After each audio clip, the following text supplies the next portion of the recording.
Good evening, sir.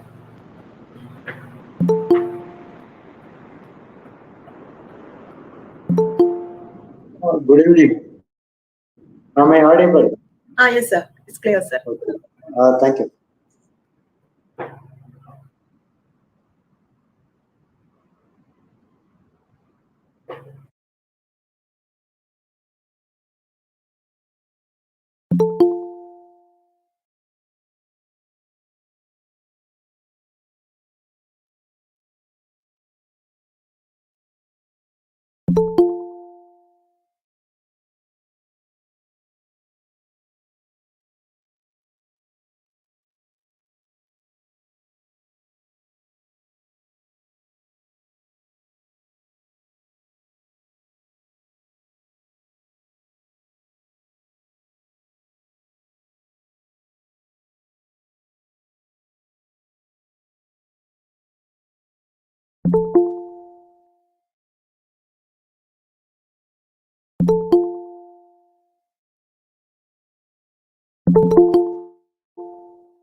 Sir, a resource person will join within 5 minutes. After that, we'll start, sir. Okay. Okay.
Dr. Ashmi?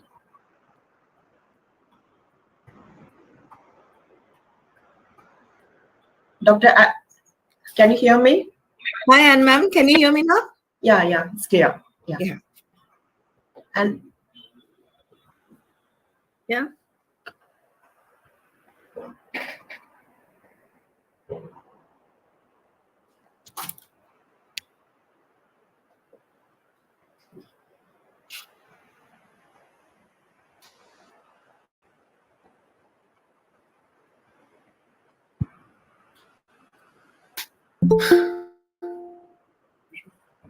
Dr. Ashmi, can you please mute yourself? Okay. Yeah, thank you.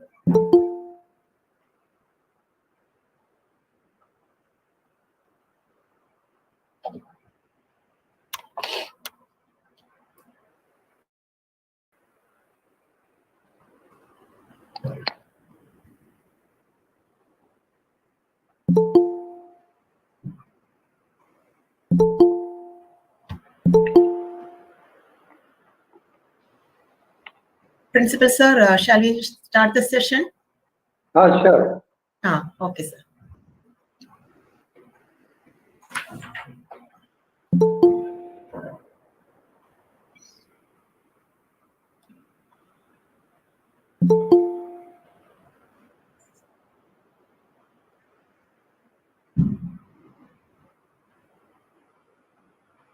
Good evening, one and all present here. We are gathered here for the webinar organized by the placement cell on the topic body positivity and image building insights.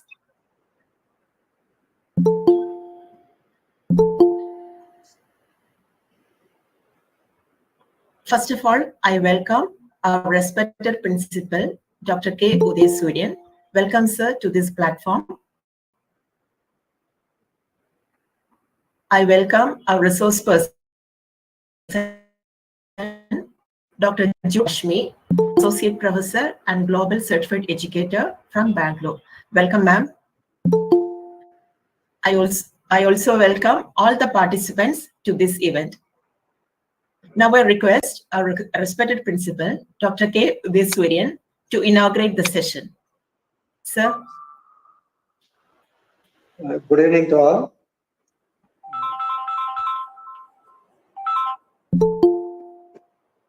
Esteemed chief guest for today's webinar, Dr. Ashmi from Bangalore, beloved coordinators of placement cell of our college, Mrs. Ann, Mr. Kamalakannan,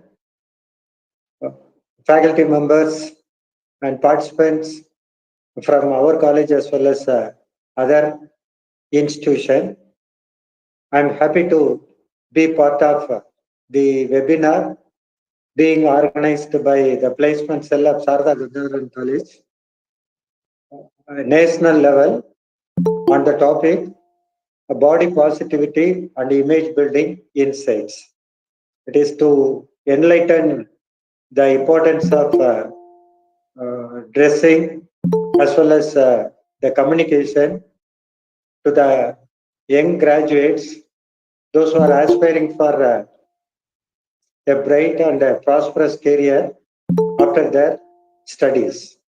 I congratulate the placement cell of our college for having invited the guest who is not only having a rich experience in the teaching at a postgraduate level, but also lots of experience by guiding students and scholars in the field of management, as well as publishing a good number of articles on the related topics. What we have, we are going to discuss on this webinar program. I extend a cordial welcome to the chief guest, Dr. Ashmi, the placement and skill trainer from Premium Institute, Bangalore, to this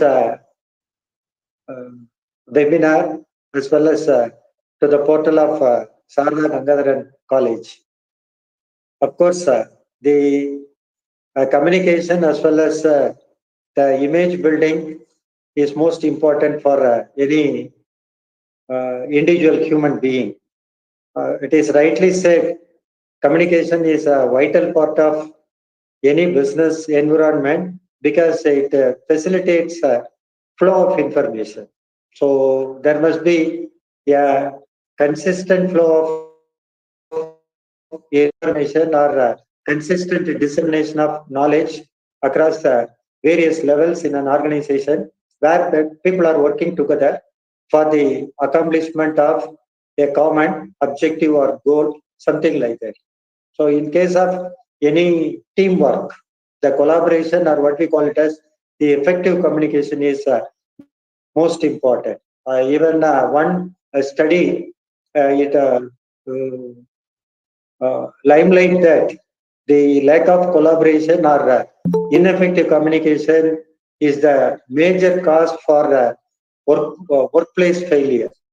So we can understand how the communication is important, and to have an effective way of contributing to the team, how we have to present ourselves, how we have to interact among each other. So that is the major focus of the topic being identify the placement cell, the organizing team of our college, and definitely the participants of this program, though it is a late evening, definitely they will get a lot of valuable information from the resource person, the guest speaker on this particular topic. In management, we have a communication and the various strategies for communication, what we call it as one beautiful study, transactional analysis. Transactional analysis, the thrust of the theory is parallel communication promotes the interaction as well as parallel communication promotes the interpersonal relations, whereas the cross communication it close or it cut the interpersonal relations as well as the communication among the team working for a common objective. So the parallel communication, how we have to maintain the kind of presentation or dissemination of the information among the team members, that is most important, as well as a kind of expression or gesture, we call it as non-verbal communication to present ourselves among the workforce or among the team members. That is also very important. So the dressing is also count as far as working with team members as well as the interpersonal relationship is concerned. I can quote one example, a popular movie. The student participants as well as the faculty members definitely might have watched the movie, or most often we can see the clippings in television. The Gajini movie acted by Surya, right? The Sanjay Ramaswamy, right? Actually, he pretends not to be a Sanjay Ramaswamy, but Sanjay Ramaswamy was invited for a great occasion. So the heroine of the movie, Asina, she asked some of her friend to act as a role of Sanjay Ramaswamy, something like that. So how she gives a kind of guidance right from dressing, blazer, then tie, then his body language and all these things. Likewise, when the great personality Sanjay Ramaswamy enters into the occasion, then how he has to respond to the other members assembled in that particular occasion, something like that. So definitely that is a kind of information. So the young students, they have to observe so how they have to inculcate such kind of qualities to enhance their personality, to enhance their skills of presenting themselves among the workforce in any organization. So I am happy to inaugurate this session. Definitely, the participants from our college as well as other institutions, they will have a wonderful experience by listening the guest speaker address on this. Important topic. I have to congratulate the placement cell of our college. So those who are, definitely the placement cell of Sarda Gangadharan College, they are doing a very committed kind of role in promoting the pre-placement training as well as developing the skills among the students of our college so that they can have a good placement either on campus or off campus, something like that. So once again, I extend a cordial welcome to all the participants, especially the guest speaker for this webinar. Thanks for the opportunity. Thank you.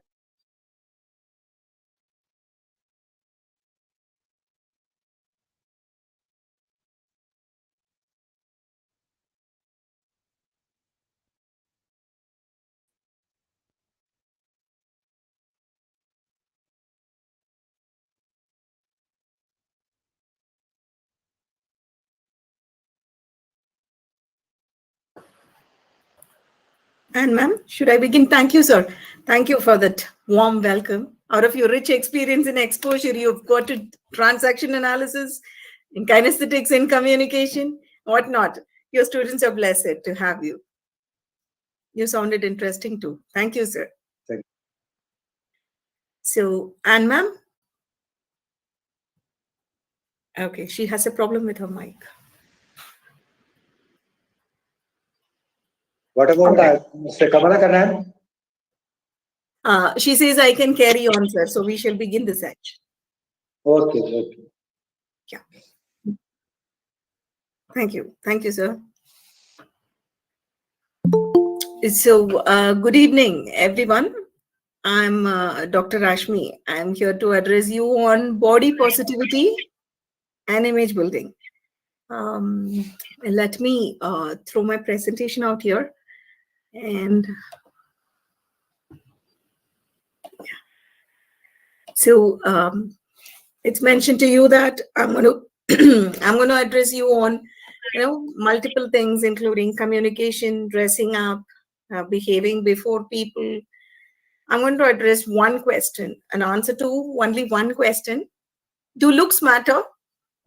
What do you think? Can you open your mics and speak, please? Do looks matter?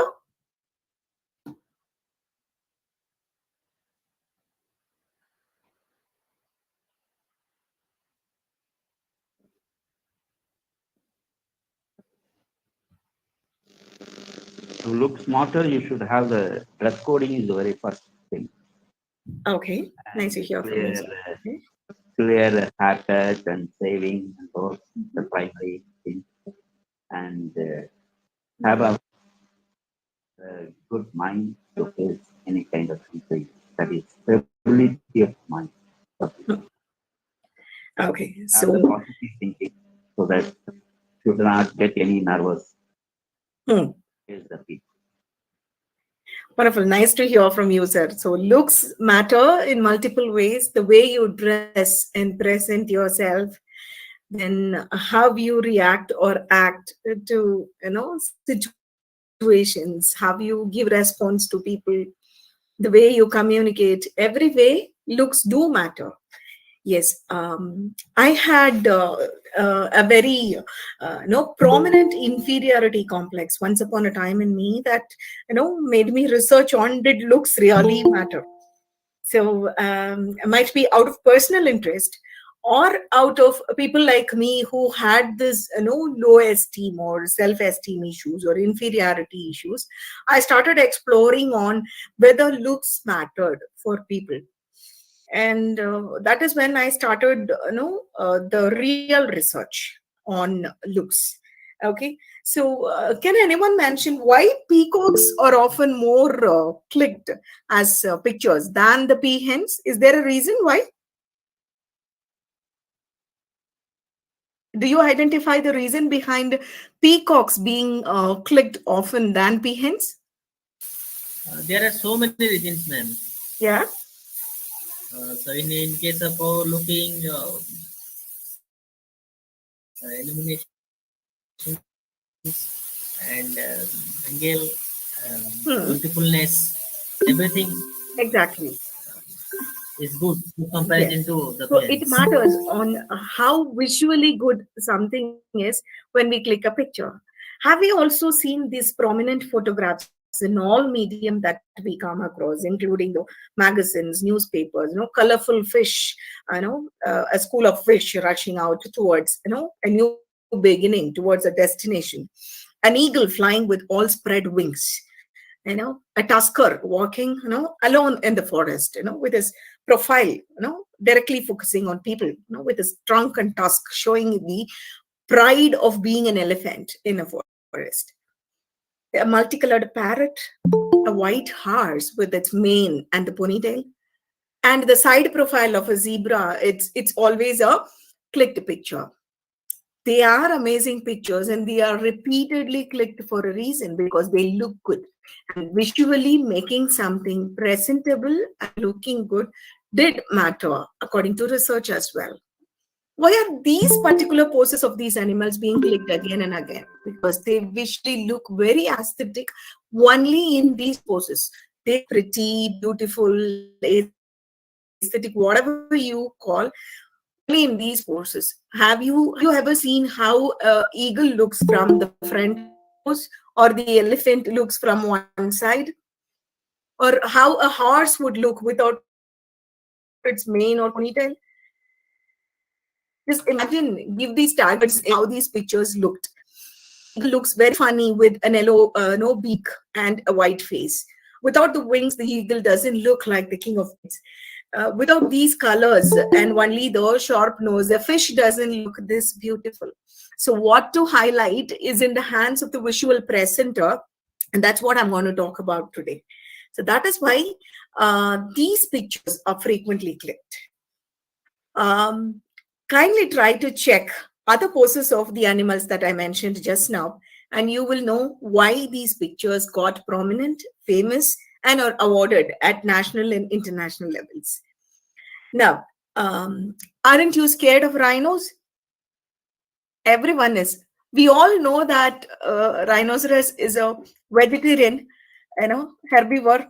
It doesn't eat people. It doesn't eat flesh. Despite that, why are we scared of rhinoceros? Just because of the appearance, the way it presents itself. For that matter, even the buffaloes of our towns.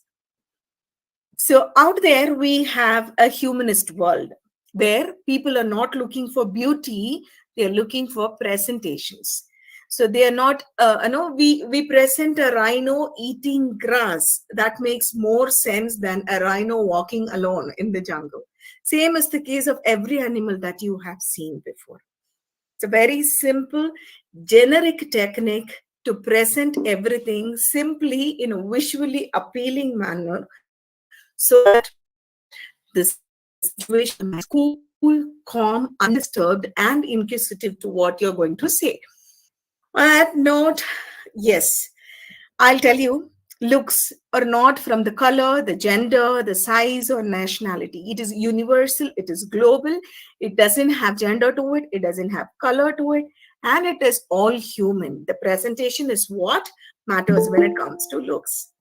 So now, do you think looks really matter in the corporate world that you're going to enter tomorrow? Can we hear it from some young students who would say, really it matters or not? Placement cell of Sarada Gangadharan College, you should open up and speak. Do looks really matter?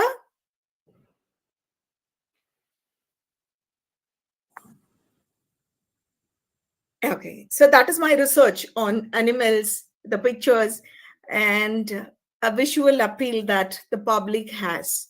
Let me really take you into some intense questions on people. Have you seen business tycoon Shiv Nadar without a blazer or a tie in any single picture? In that case, it should be his family picture, right? Could I please have some response from the audience?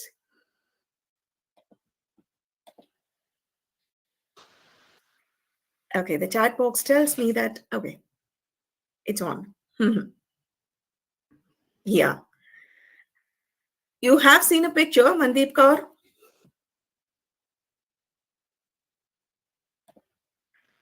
Okay, do you know how PM Modi ji looked in his early years? Also, have you come across Jay Shetty in his monk attire? Many of us are very inspired of Jay Shetty's shorts on YouTube, where he really motivates us towards how to perform and what to perform. So can you recognize Jay Shetty in his monk attire too? You know how Priyanka Chopra looked before she became Miss Universe? Yeah.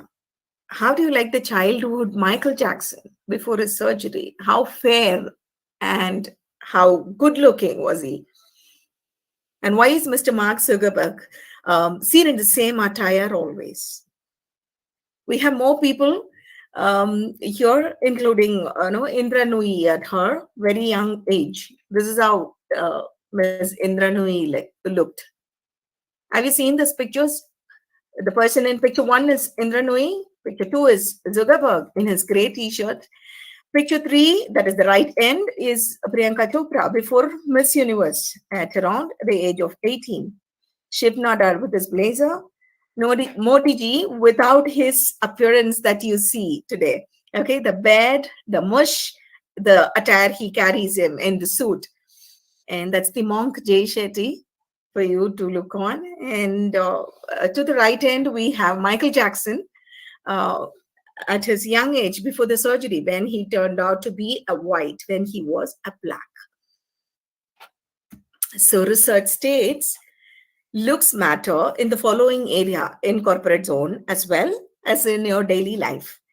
So the first one is trust, and the next leadership, in your relationship, in brand building, and in success making. Looks do matter, and this promising looks, we will see how these experiments were conducted and how it started mattering for people, how people got a conviction of really transforming to a better looking personality based on the results. So building blocks of look actually is constituted of the following ingredients that I'm showing you. The building blocks of looks include the facial and physical features of a person according to research. So it's given by our parents. It's in a way made by us. When you're born with a facial feature. All your grandmoms, your aunts keep saying that this will make you fair. Giving a massage to your nose makes it sharp, your eyes brighter, your ears better, your skin brighter. Like what's given is given. Okay, you get it from your parent. It comes from your hereditary gene, whatever you call it. So those matter as the first place in looks. Next comes your body language and communication. Here is where you will be blamed, you will be questioned, your productivity is looked into. The body language and communication that you have comes over the years of your growth. So how you sculpt the body language and communication you present before others, what you convey to others, how you have a interpersonal relationship with people, how you react to things, how you physically react to things, how your words react to things. All this comes under the next level. And the third level is clothing and presentation. See, clothing and presentation is completely man-made, and after 18 years it's completely in your hands. It depends on how you present yourself. That doesn't mean you have to spend a whole lot of money to make yourself look good every single time that you go out with people or get to meet people. It works with the minimals, and we'll see how it's going to work. So the first feature, according to research, that is the facial and physical features, in research terminology is mentioned as body image and physical attractiveness. The second component of looks, that is the body language in communication, in research terminology is the kinesthetics and communication. Kinesthetics is your body language, okay, unsaid, without words, what you communicate. And third, the clothing and presentation in research is enclosed cognition, grooming, and they also have additions of your eating habits and more, adding to your presentation, the physical presentation you have. So I will outline the minimals you can have to make yourself look good. Before that, we will go into the research studies that conveyed these features are the most important. Yes, looks matter in this area of your life. So is trust important? Yes, trust is very important. So an experiment was conducted, okay, in a Western country, and the experiment was about how people felt about the taxi drivers they traveled with. Okay, so they were given some images generated by computers, and these images were said to, expressed as the photos of Uber drivers. Okay, so when people received it, here are some Uber drivers pictures. Could you please look into it and show or say what you feel is most trustworthy to travel with? Who you think is the most trustworthy to travel with? So they gave different pictures of Uber drivers, which included smiling expressions, neutral expressions, and see. Could you please look into the screen? You will see the pictures of the Uber drivers given to people. Okay, and the next half of the slide tells you on how the passengers responded to the pictures given to them. Okay.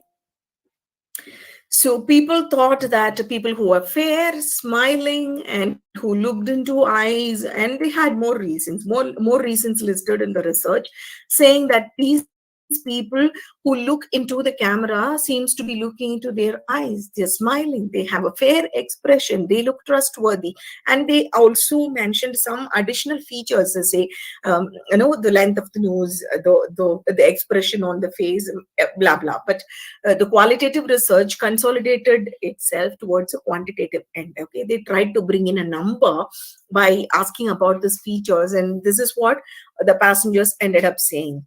So the option 1 drivers were preferred more by the female passengers preferred more of female drivers, and male passengers also preferred female drivers. That is the one interesting factor about the research. Next comes the attractiveness halo effect. I think you as students have come across this concept of halo effect, that is generalizing on certain things. Okay, so depending on the face looks of people, at a generalized level, we come to a conclusion on certain things. Okay? So this person is a happy person, sad person. He will agree to me. He will disagree to me. He will oblige. He doesn't oblige. All this we judge based on the facial features of a person, and also we think these people are attractive by the face features they have. And this is called the attractiveness halo effect, psychological concept. So what happens when this attractiveness features are found in people? So we find those people as our favorites, and then these people take more of our attention. Whatever they are doing, they invite our eyes and attention towards them. Okay, and when compared with your colleagues in the workplace, from earning to responsibilities, they achieve better. So people who create this attractiveness features on their face really did well within their work limits. Their career progress was charmingly progressing like their charming faces. All right, and then comes the looks and leadership. Not only this, when I said attractive features had more scope at workplace, it also had more scope for leadership, and that is why they did well in better positions in organizations as well as in groups. Say, a group that is, people come together to make their own groups, not as teams in organizations. So this looks also mattered in leadership. See, when looks was researched on leadership, they also identified that even political leaders had intense effect of their facial features when it comes to leadership. For example, Putin's face was known as the face for a wartime leader. And there are faces which were amicably called the peacetime leaders. So we will see a few of their faces in the next few slides. Okay. Also, facial features in terms of leadership ensured the person's trust in workplace. The face features ensured that a person can be inspired by someone. And when women had facial masculinity in terms of looks, or in terms of voice and courage, or the boldness they exhibited, they were also looked at as leaders in workplace. So physical appearance in terms of facial features matter, which means your facial feature corrections with cosmetics and makeup was encouraged by these researchers. And it is, yes, it plays a role. You have to find what suits you the best. Okay, so you see few pictures of wartime and peacetime leaders here. So the faces with most dominant and attractive features, people with dominant body languages were called wartime leaders, and people with soft features, gentle smiles, were called trustworthy peacetime leaders. Now, are you able to identify people in these pictures? I think you are able to, right? So you see Mr. Putin from Russia, and Miss May from UK, and our Iron Lady, Dr. J. Jayalalitha, Justin Trudeau from Canada, and our ex-favorite president from USA, Obama, and our Didi, Mamata Banerjee in the picture. So you should tell me who looks like a wartime leader and who looks like a peacetime leader. So how many of you would say that Mamata Banerjee is a peacetime leader? Could we see hands who vote for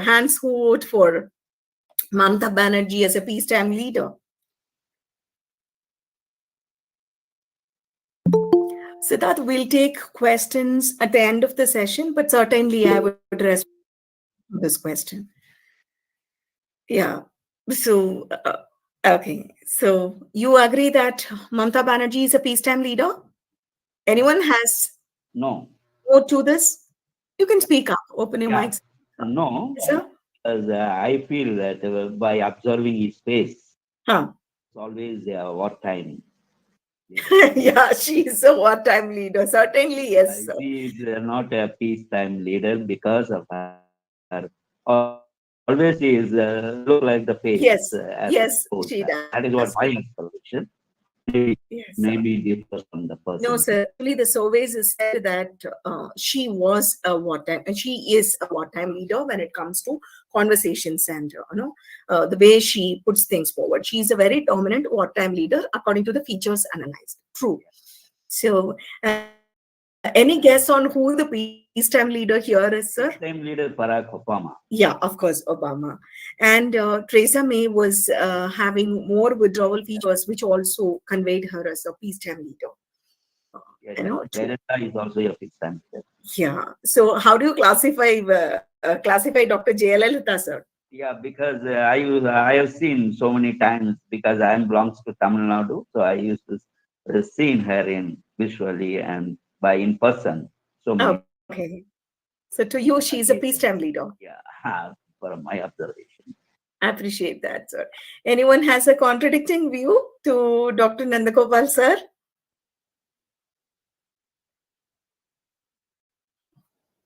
All right. So we'll go ahead further with the wartime and peacetime leaders.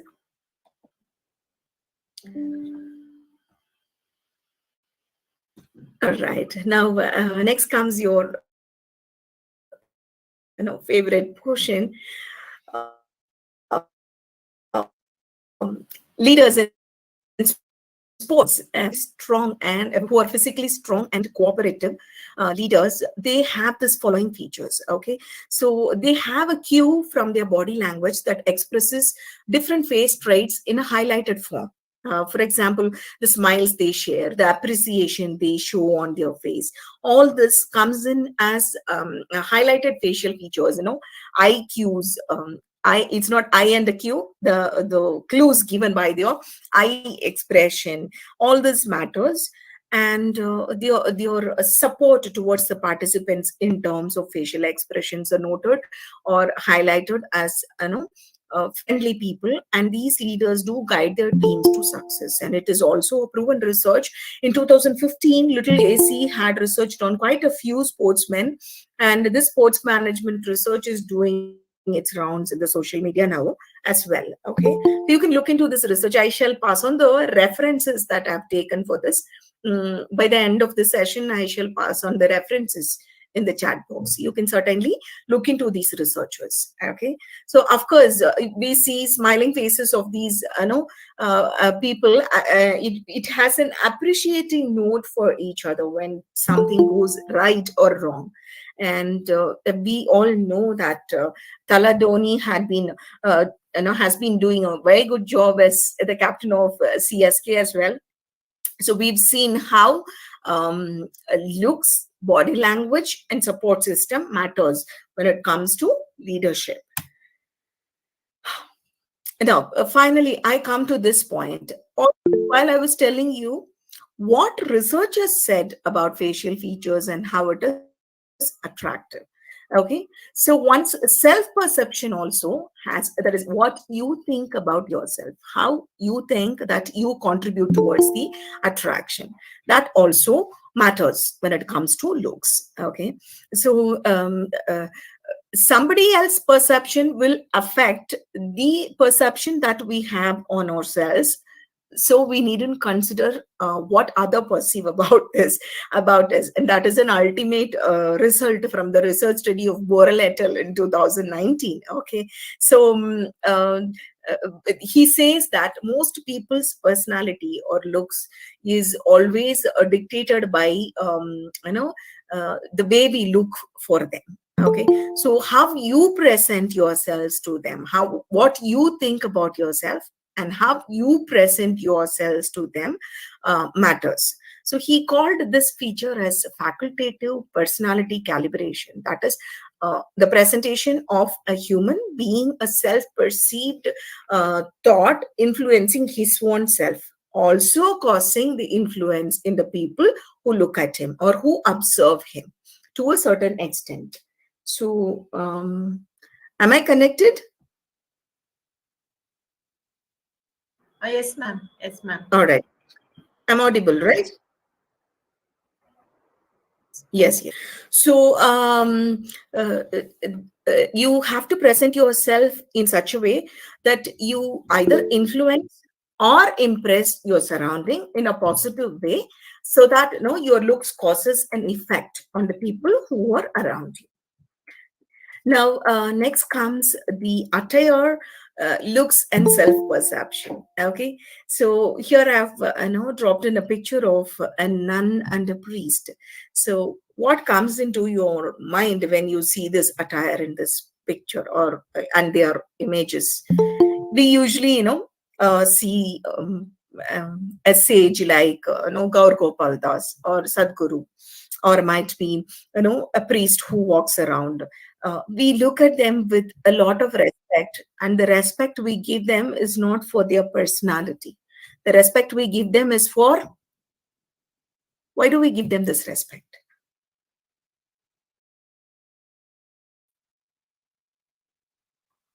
When Sadhguru walks around, when Gaur Gopal Das enters a room, when a father from nearby church walks around you, you have a respectful thought within you. What gives you this respectful thought?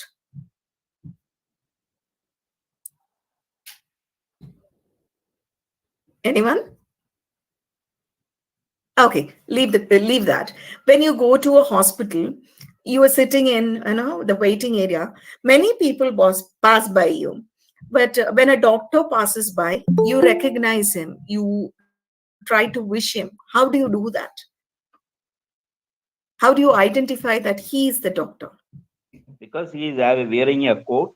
Yeah, certainly. That is one of the attraction that, and we can assume that automatically we assume that he is. Yes, and when his way of yes, walking, and he doesn't see that who is watching him. What is waiting for him? Yes, so he is very beautiful. Beautifully, he won't mind for others, and he will look brisk walking.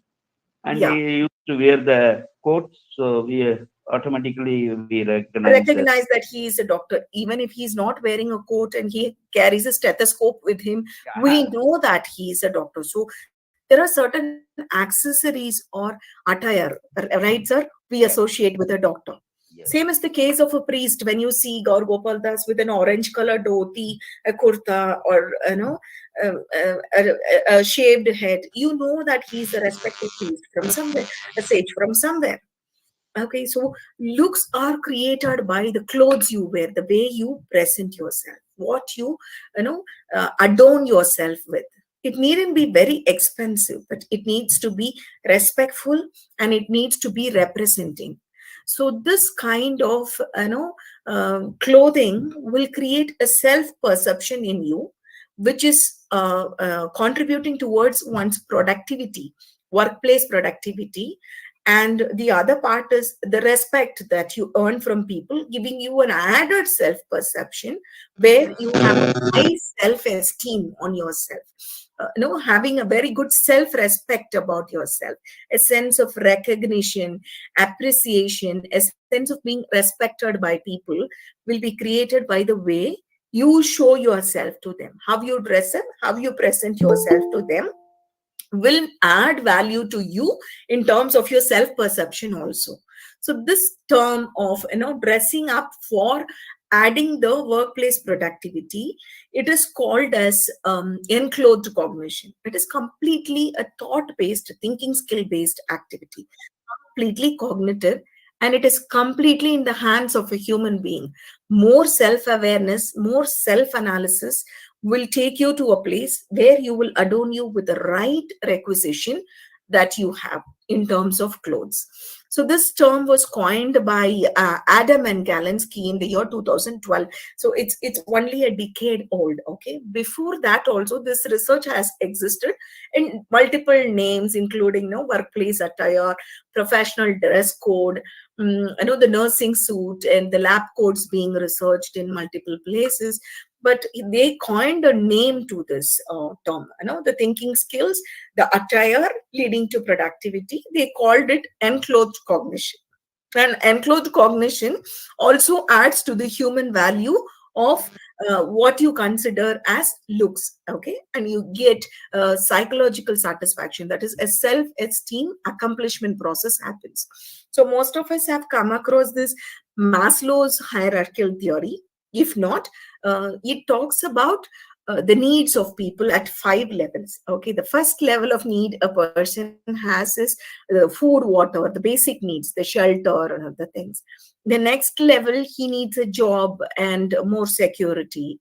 And next level, he needs some friends, network, neighbors, the social needs. The fourth level talks about the self-esteem of a person. When you have all this around you, you look at how these people recognize you, how these people respect you. And this esteem needs also includes your accomplishments.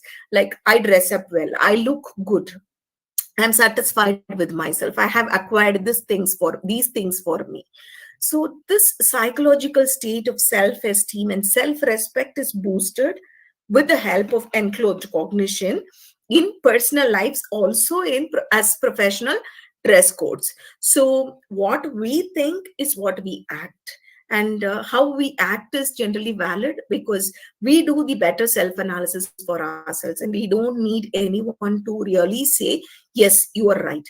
According to you, if there are defined ethical limits and you have a thought to go ahead with it, you can dress up, provided you present yourself modestly for your situation and surrounding.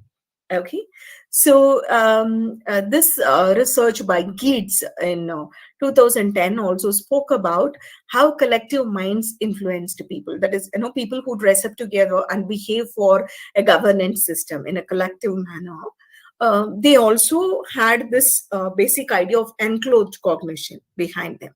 That is why when Indian team goes to play, when CSK goes to play, the players adorn themselves with the team jersey, which gives them a sense of unity. And already, if they have won with the same kind of jerseys, color jerseys, with the same team, they have the additional spirit of accomplishment on the day they are playing. All right. So collective perception as well contributes towards the productivity when it comes to enclosed cognition. So together, when you dress up formally to the college, when you dress up in the same color on a friend's day, your unity, your self-esteem, the sense of inclusion in the group increases the happiness in you. Obviously, happy everyone looks the best. Yes.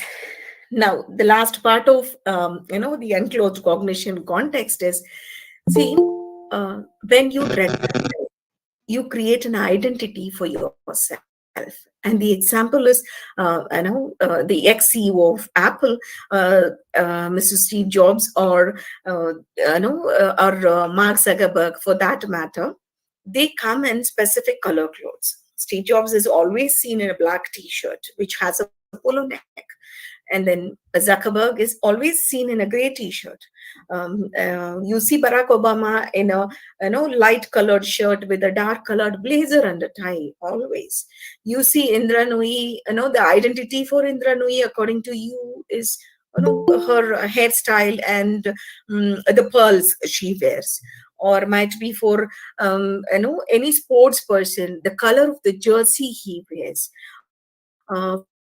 For a priest or a nun, it is the color of the priestly, sagely clothes they wear. So it creates a brand value for the individual. What should you wear as a professor, as a student, as a person who will be placed in a corporate office? What should you aimfully wear to create an identity for yourself? A neatly dressed person who works for a corporate office? It need not be unique, but it need to increase your self-esteem, and that adds to you. So know your style, know the look that you should have. Now, when I say this, all of us aim at this, okay? So if you're a woman, you look at, Priyanka Chopra, or, any sports women that you really want to look like, Sanya Nehwal, and you want to dress up like them. You want to look like them. Again, I tell you, you should know what will suit you. And then you should be able to judge on whether it suits you. You can try on many things, but that should look an attire presentable in terms of clothing and styling as well. So there's no point in buying a sari and wearing it like a dupatta, or buying a blazer in a hot country like India. Here our weather is hot, hotter, and hottest. So we don't go into a stage of wearing blazers regularly. So when you're pushed into certain styles, either reason out to stick on to why you're styling yourself like that, or choose a style reasonfully to show that you can look better in this particular style. There should be one reason why you're clinging on to a particular set of clothing or a style. So recently, many style bloggers who are also influencers have created brands for themselves. For example, some bloggers always, show their houses in cotton adorned, furnishings. Some of them dress up in the most modern attire, or the most expensive clothes. Some of them really do support, or weavers, farmers. They go for very natural clothing, and they influence you to buy from these people. So it is possible for every single human being to bring in a unique style or a presentable style to influence people. So a generic dressing will influence people generically. A unique dressing will influence people as a mass. People start following people who present themselves uniquely in an attire. So that does matter according to research. And a very recent research, 5 years before, Liu and Su, they came up with the effect created by looks and style on self-branding, influencing and self-branding. Yes. Now, this is a very old research though, but recently consolidated by a Lohman in 2017. Okay. Excuse me, madam. Physical appearance. So, Excuse me, madam. The self-branding, this contest, yes. you can take example of Sundar Pichai. Self-branding, sir, rather than Sundar Pichai, might be we can look at Zuckerberg as an example to this, sir. What about Elon Musk? Elon Musk has its, yes, sir. Sundar Pichai is a self-brand. Yeah, Elon Musk is a self-brand, but not in terms of enclosed cognition or looks. Do you get it, sir? Yeah. What Yeah, about so Mother Teresa? Mother Teresa has enclosed cognition. She will be very Yeah, suitable. she is a nun and she had been wearing a white and blue throughout her life. So yes, enclosed cognition had created a self-brand for Mother Teresa. Even now, when we see nuns in the same color clothing, we remember Mother Teresa, number one, and then we identify that they are somehow servicing the society. So these two things, the professional, attire will convey it to us. So So based enclosed on this cognition. contest only, you also changed your hairstyle, I think, the self-branding. Oh, this is for That's health what my reasons, sir. observation, because you look like a corporate trainer. Oh, that Yeah, adds. But sir, I was also because, training when I had a long mane, a long hair. Yeah. This is but for this health is the reasons that I correct had to lose it. cognitive perception which I have it on your side. Yes, sir. Of course, And to this add. should Yes, well sir. for that on this contest. Yes.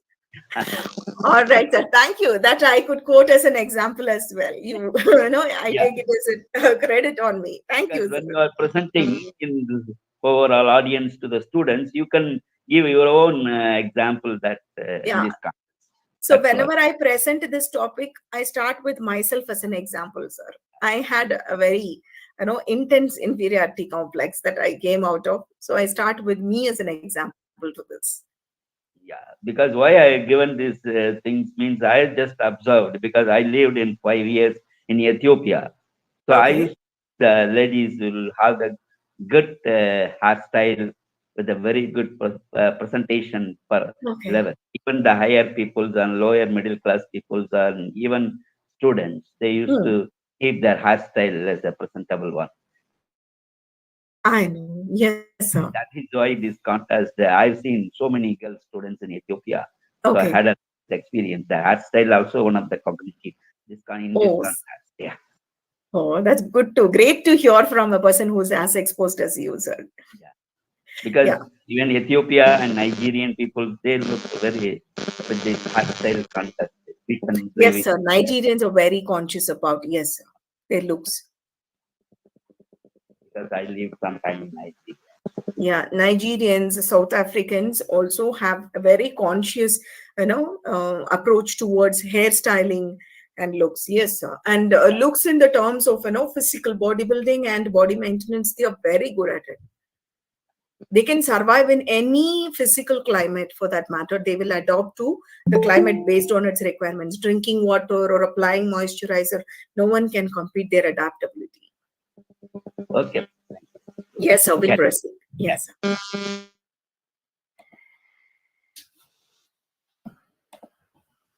Yeah.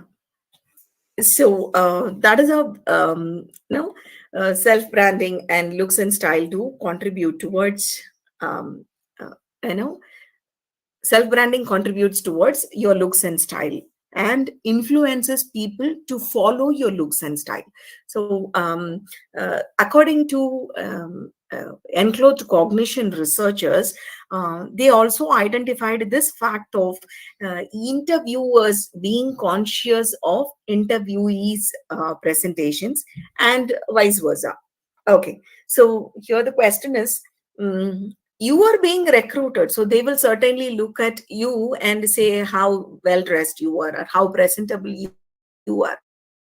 But why should the other party be bothered about how the person who is interviewing looks like? The reason is uh, they start judging on people once they are in a professional attire, according to researchers. So when they attain the form of a professional dress code or an interview dress code, their expectation towards the person across the table becomes the same.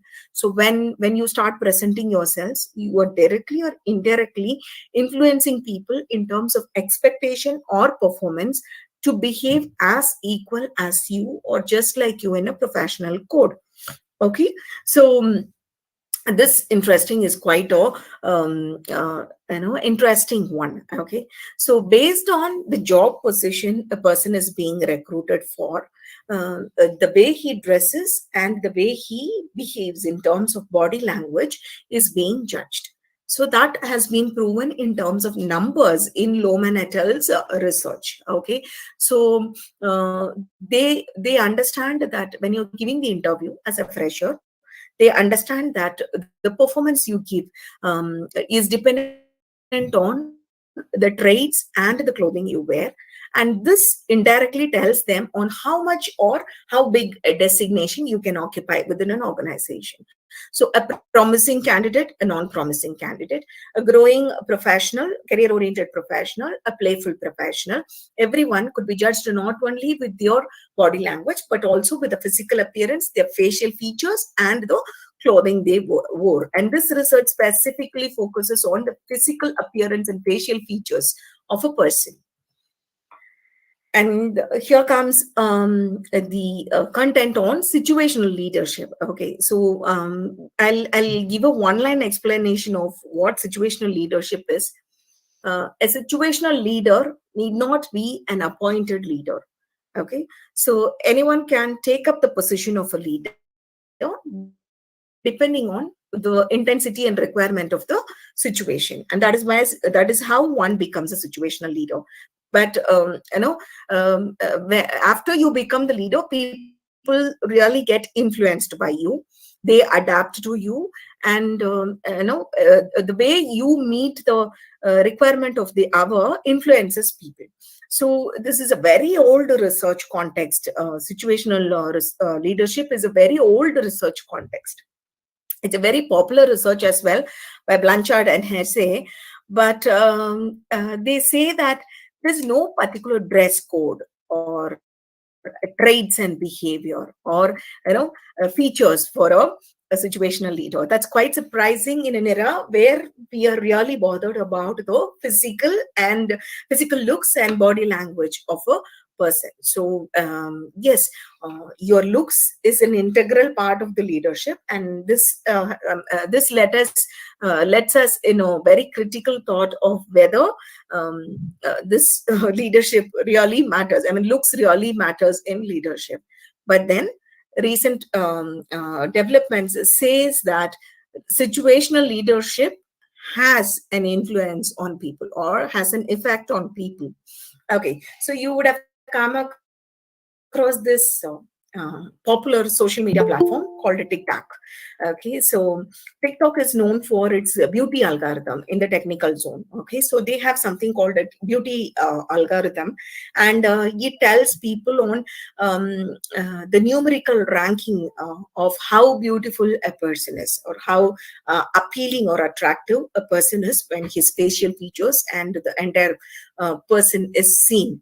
Okay, so there's an article written by Dr. Richard, and this algorithm says the width of the nose, the length of the nose, the color of the skin, the breadth of the forehead of a person. All this are ranked by this beauty algorithm. And when these people become influencers and they start performing as excellent influencers, they become the leaders of people who want to become influencers like them. And so attractive people get promoted. So situational influencers or situational leaders in the influence area are looked in for the looks or their physical appearance. This situational leadership theory has been contradicted by the recent facts explained by Dr. Richard Rival. All right, now saying that looks matter, clothes matter, presentation matter. What should you do to make yourself look good, your body language to seem interesting and nice for people, seem appealing for people, or how to take this across? Most of us have this concern. I'm very fat, I'm very tall, I'm very short, I'm very fair, I'm very dark, I'm very thin. Like we have 100 concerns, and there are people who self-criticize ourselves. We go before the mirror and say, I could have got a little longer hair, I could have got a little shorter nose, I could have got a little bigger eyes or a smaller eyes. Why and how do we rectify this in a world which bothers about the looks that we present before others?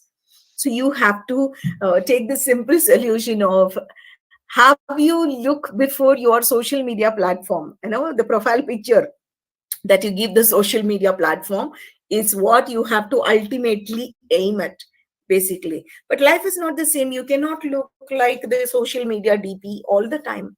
Can any of us look like the social media DP all our life? Is it possible to look like our WhatsApp DP image or a social, Instagram DP? Can we look like that all the time in our life? There is a time when you really wear your homebound clothes, tie up your hair and relax for some time, in an uncombed, non-freshened up attire. Yes, you can have your convenience at your own space, but of course, presentation is what people are looking for. Presentation is what we are primarily focusing on today. So your presentation to the public should be as good as the social media image you clicked. Now, most of us say, I have a technique of clicking this social media image. I have a filter. I click only the face in a closer shot. I don't take a full picture. All these are reasons that we have when we have to convey this. So we will analyze what could be done to make our looks better. Okay, to keep up your looks, we have to plan and act on something. So what are we going to plan on? What are we going to accept and understand first? So there are two types of factors when it comes to looks. One is the controllable factors. The other one is the uncontrollable factors. For example, the overall size of a person, the weight of the person, the mental and physical fitness of a person, and the emotional intelligence of the person. These are all controllable factors according to research. If I have to tell you about the research studies on the controllable factors, I'm going to take another 1.5 hours. We will explore this as a separate session, if at all you have the time and energy. Okay, so I will keep you posted on my sessions on the controllable factors in future as well. Now we will see a quick solution or a quick formula to keep our looks up. So these are controllable factors, and we are proven by research that these factors could be controlled. Okay, and then there are these uncontrollable factors. Your height, you cannot alter your height. Any tells you that it could be increased. You can look shorter with this kind of shoes. Don't try to take the fact. Present yourself in such a way that you don't look very tall. That's it. So these are uncontrollable factors. You cannot reduce your height. You cannot just change your facial features by the natural methods. There are plastic surgeries. There are support systems which really help you to change the shape of your teeth, and the dental clips you have. All those features are there. But of course, your facial features cannot be completely changed. That is not possible in a natural process. In a healthy, supportive, natural process, this is an uncontrollable context. Then comes your complexion. How many ever people tell you that a fairness cream can change the complexion you have? You cannot do it. So the best example you have to look at is Talaivar's Shivaji. Okay, so he tries to turn out to be a fair person. Ultimately, he bathes in Fair and Lovely and never turns out to be a fair man. And Shreya did not accept him for the complexion at all. So it's an unchangeable factor, scientifically proven, that complexions cannot be changed ultimately. But you can look at the best of your complexions, and I'm going to tell you how. And then comes your hair color and texture. See, at each phase of your life, depending on the weather conditions and the products you're using, there is a mild change in the texture of your hair. Might be your curly hair can straighten up over, after your 18 years, or after 3-4 years, your straight hair become curled. It keeps changing with a natural process. So this cannot be changed with a natural process. You have to go for high intensity chemicals to straighten a hair or curl up a hair. So there is impact from every end if you go for change of your hair texture. Then comes your situation and attitude. See, what you have developed in yourself and what you're presenting in public is already made within you.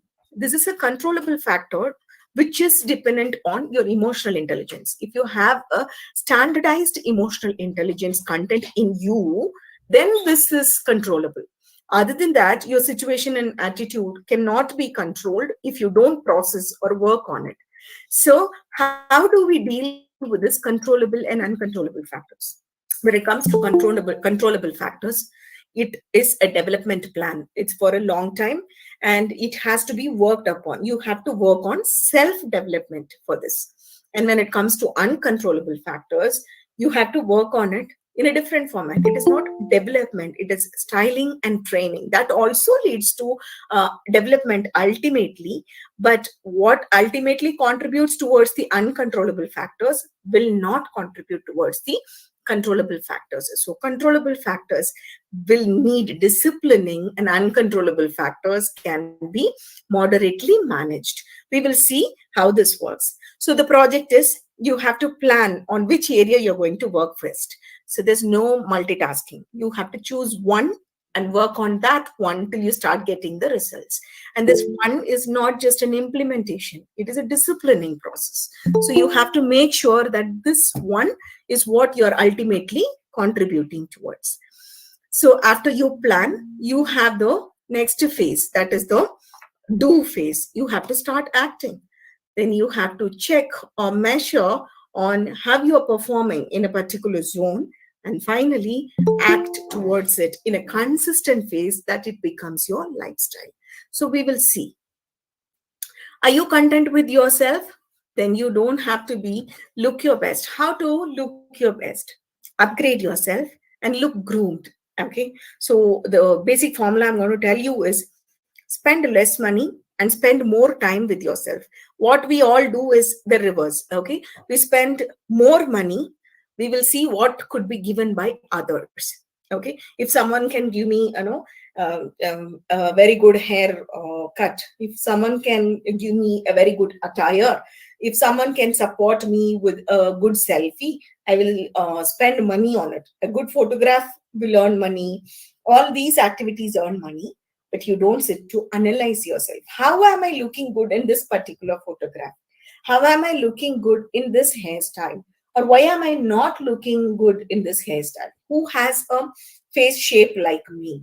So if this celebrity or this successful person has a face shape like me, then how should I style myself to look better like him, look appealing like him? How to transform? So today's appreciated heroes, sports stars, none of them are the smartest in the world. Most of them come with the average face features as well. But then this facial features, they have groomed themselves to the next level. This body size, they have groomed themselves to the next level. Even their styling and the way they have trained themselves to behave in public has changed. So you have to be the best version of yourself. What you give to you will give you the quality of the output you actually want. So you have to give you more time and be determined to do certain things. Okay.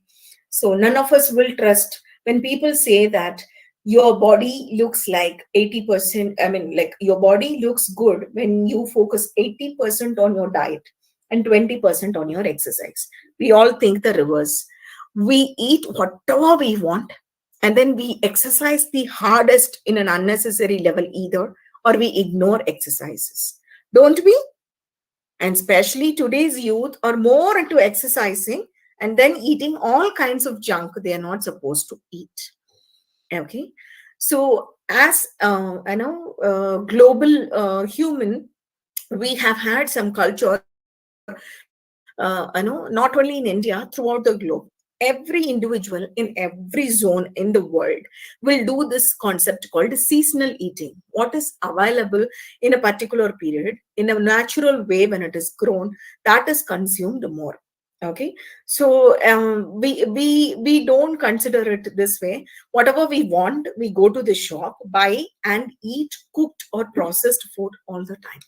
So that brings down the way we respect our body. Okay, we put our body down. So there, the level of respect towards our body has come down. So seasonal eating, according to research, contributes more towards your seasonal sustenance in a particular weather in your own country. So you don't need a moisturizer actually if you're consuming whatever is available in a particular period. You wouldn't invest so much on a cooling agent or a spray or a deodorant, an expensive deodorant or a perfume, if you are consuming, what is available in a particular season. So these are proven by researchers. So input one that you have to invest your time in is your diet. Okay, 80% attention towards your diet will make you look a good shape. Whatever shape you are, you will start coming back to a good shape. And then a balanced eating. The picture to the left of my slide shows you a power plate. Okay, so your plates should have these things in a day. It's not possible for all of us to have a power plate every time. I do agree, especially for students, bachelors. Cooking this power plate is not a easy task at all. But doing it in a simplified process over consistent period will make it your norm, your lifestyle.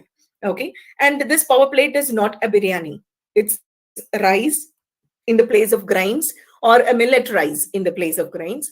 And in the place of legumes, it could be any dal which is boiled with chili, tomato, and onion. You don't even have to add vegetables to that dal.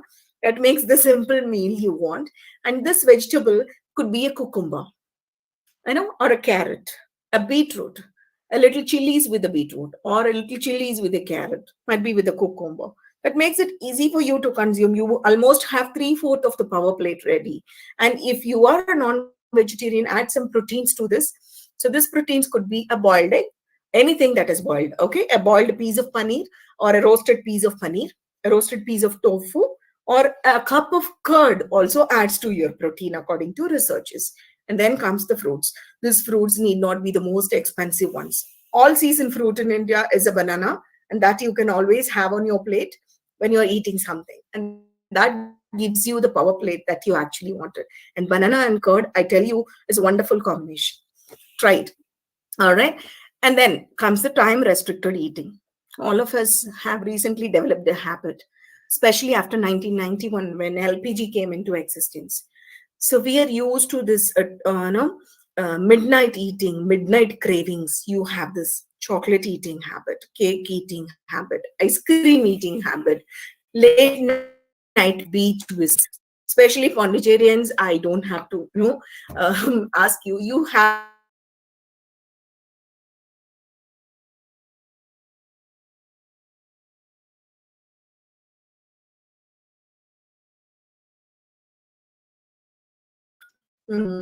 so, but that is not advised when you're on diet. So you should have time restricted eating. How to stick on to time restricted eating? Just go with the sun. When the sun rises, eat. When the sun sleeps, you also stop eating and sleep off. And last but not the least, mindful eating. Researchers say that people who know the number of bites, that the content they consume, are very healthy and they look fit without exercises. So that is proven by research as well. Now, coming to the mental diet, we are always talking about the food as a diet. There are two types of diet people can consume: one through the mouth, one into their inceptional mind that they give, the thoughts they give towards their mind inception. Okay, so you should have a number of things in your head, and to